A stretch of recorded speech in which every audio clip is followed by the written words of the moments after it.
Have you ever wondered how a football team can be unstoppable one week? Then the very next week, the same team looks like they don't even know how to play the game. You are not alone. We all have seen this happening. Unfortunately, this puts a damper on correctly betting on the games. No longer are the days where we just pick the better team. Now we have to pick the team that makes the best sense to bet. Now this comes in many ways with even more variables than ever before. So how do you know what is the best team to bet on? Simple answer is, we don't. So how do we bet? What do we need to look for? In a game with many variables, there are only two variables that matter. The first variable is the house favorite. The house favorite is the team that is favored by the house. Most people think that the house favorite is the team that makes them the most money. That sounds right, but it isn't.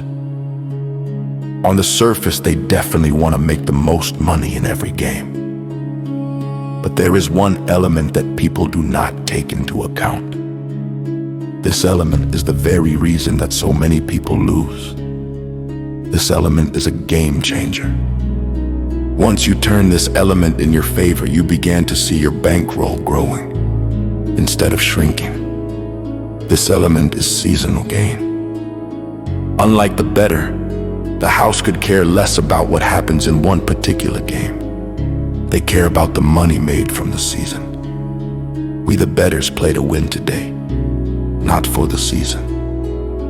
This one element is why over 85% of all sports bettors lose. Yes, you may win a game or parlay here and there, but by the season's end, you lose. So in figuring out what team makes the best sense to win today's game is determined what makes the best sense for the following week's outcomes. Remember, their job is to present us with the fan-favorite teams and the teams the fans want to see them beat in professional football. Look at all the teams in the league. Decide what teams are best suited to be in the playoffs and eventually the Super Bowl. Then start catering to that scenario rather than which of the two teams are better. They're all better. That's why they are called professionals. The second variable is called fan pleaser. This element is the most overlooked variable in all of sports. Why? Because most bettors have a favorite team and several teams they can't stand. For an example, a Lions fan will always find it very hard to bet on the Packers, Vikings, or Bears. Why is this the case? Because fans understand that every time another team in their team's division wins, it's another step in keeping their team out of the playoffs.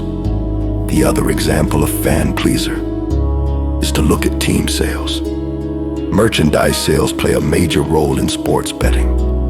Through team merchandise, the house determines where the most money is and how likely a team will be bet on. Understand, sports on the surface is about ability and desire, but it is a multi-billion-dollar business.